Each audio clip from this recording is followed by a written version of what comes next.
my name's Julie Lavery. I'm 22 years old. I'm from Whitman, Massachusetts, and I am a singer and a songwriter.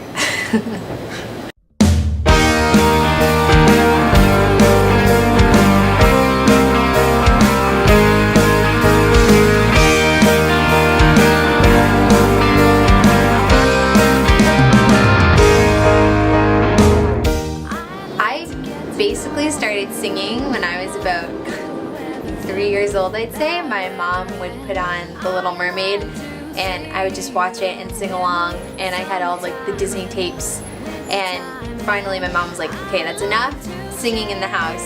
I'm gonna make you do something with this, and she put me in the church choir when I was in 2nd grade, and that's pretty much how I started. And I did choir until 8th grade. And when I got to high school, I was doing all the high school, like all the musicals, and that was pretty much my favorite thing to do. I love musical theater, and I guess I've been singing ever since. My favorite musical was probably, I was in it my senior year. We did Les Miserables, and I got to play Eponine, which was amazing, and that's absolutely my favorite musical. The music is amazing. Just has so much emotion, and yeah, nothing's been able to top that for me, really. It's always my fave. You know, I like today's music scene for the most part. Like, I love the dance feel, and like it's music that makes you move, and it's exciting. At the same time though, I wish that there was a little more emphasis on the live part of music. I really miss, you know, just going to a concert and not having to listen to a track and people lip syncing. I really miss that just raw talent that people used to have. I mean, there's so much we can do now to cover it up, and I like it, but at the same time, I miss the old. I'm hoping something new rolls in relatively soon. I think you're always going to be a little bit nervous, and I don't think that's a bad thing, because it means that you care. That you care about what you're doing. I still get nervous sometimes or most of the time before I perform, but it gets a little less each time. So basically, well, I just graduated from Berkeley, and before I was at Berkeley, I went to school in Rhode Island for journalism, and I had thought about going to school for music, but everyone kept saying, you know, music is such a long shot, and, you know, do something, like get a degree in something that, you know, you can do anything, like you can go to law school after or whatever. So I was like, okay, well, I mean, I don't know, English journalism, I like to write, like, why not? And, you know, that was discouraging, having people say, no, not music, don't do music, like, do something else, you know, when music was really all that I loved. So I did 2 years at this school for writing. And eventually I was like, you know what, I'm just gonna go for it. Like, I don't care what the naysayers say anymore. Like, I want to do music, and if I don't do it now, I know I'm gonna regret it for the rest of my life. I kind of think it was just confidence. I don't know. I was just saying to myself, you know, like, you're not a bad singer. Like, you know you're good at this, you know you love this, like, you need to do it. I really think that was, you know, I couldn't picture myself doing anything else, and I kept telling myself, you know, you are good enough to do this. So that's pretty much just confidence. I have an amazing family, and they really believe in me, especially my grandparents. Like,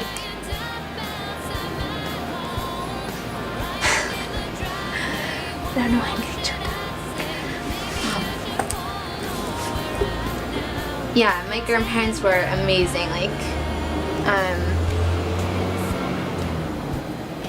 sorry. Well, I play a little piano.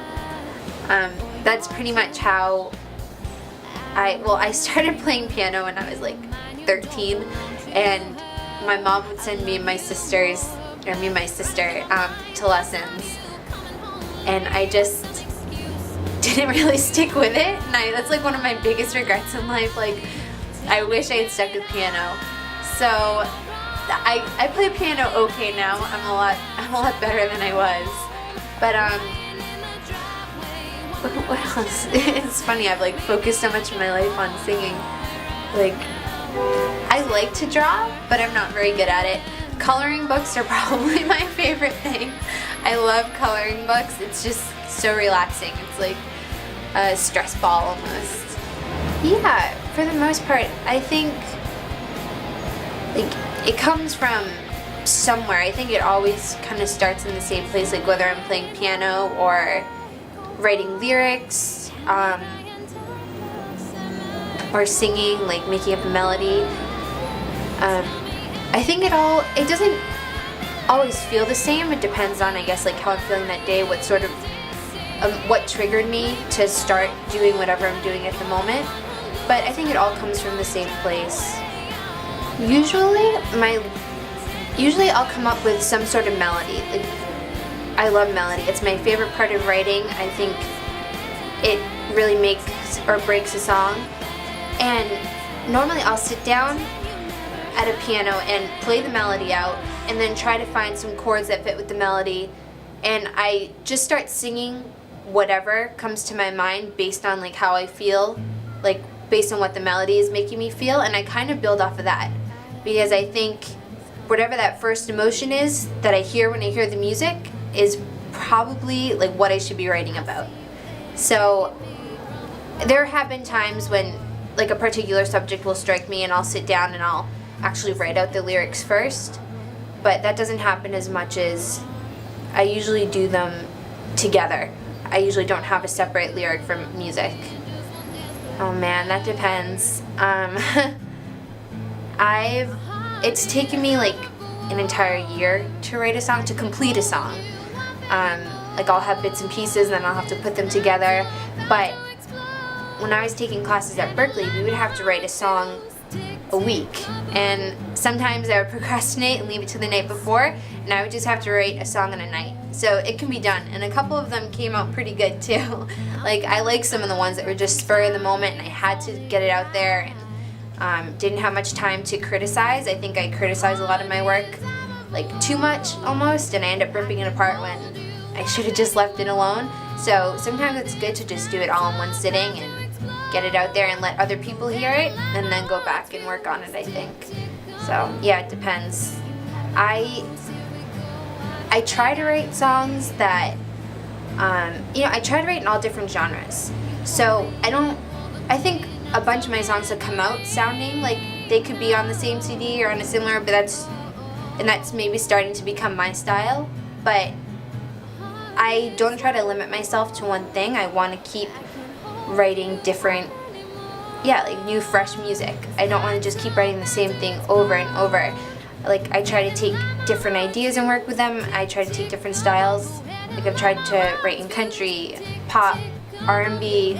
I even tried to write like a rap song one time.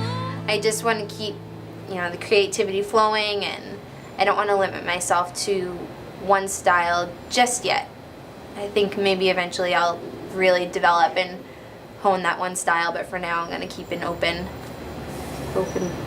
mind, I guess. Oddly enough, my music keeps sounding more and more country, and growing up I despise country. Like, I would listen to Shania Twain and stuff like that because she was more of a pop country, but that hardcore the hardcore country I just could not handle. And now all of a sudden it seems like everything I'm writing sounds country. And everyone's always told me too, like, oh, it sounds like you have a twang in your voice, and do you sing a lot of country? And I used to get so aggravated. I'm like, no, I don't sing country. But now for some reason, that's what I'm writing, and it's not such a bad thing. Like, I'm starting to like country more and more. Performing on stage has been definitely a roller coaster ride, and just a progression of getting more confident. When I first started performing on stage, like, my knees would be shaking, and my parents always be like, no, you couldn't tell, and you looked fine up there. But I was so nervous when I first started performing on stage. And I think being at Berklee helped a lot, because I took a bunch of performance classes, and you know, I had a bunch of really great teachers who just help you get over that. And now I feel so much more comfortable. I feel like, you know, when I go out there, I'm not focused on what everyone's thinking of me. I'm just focused on giving a good performance and, you know, giving them a show, and I want them to see the best that I can do. And if I'm constantly thinking about like, oh God, what are they thinking of me? You know, you can't work like that. So I'm better now at just concentrating on giving to the audience rather than constantly thinking, oh, what are they thinking of me? You know, when people listen to my songs, I just want them to be moved in some way. Like, you know, if they're angry or sad, happy, like anything, and they could get all of that out of one song, I just really want people to be touched. I want it to bring up, you know, some sort of memory or, you know, just some sort of emotion. I think that that's kind of what all songwriters want, you know, and I just want them to kind of, I mean, not even get my message that I'm trying to put across, but, you know, just get something out of the song, anything, like even if it's just like a smile or, okay, that was pretty good, like I just want them to feel something when they listen to my music. I really love Sarah Bareilles. I think that she is such a great songwriter. Like, I love her voice, I love her piano playing, and I especially love her melody writing. I think she's probably one of the best singer-songwriters out right now. Hi Sarah, I'm a huge fan of your work, and if you would like, I would love to collaborate with you on, or if you ever need a background singer, I'll tour with you. So, or open, anything really. So, yeah. Since I was just talking about Sarah Bareilles, I really love Gravity. I think that's such a beautiful song. I love Bonnie Raitt, I Can't Make You Love Me.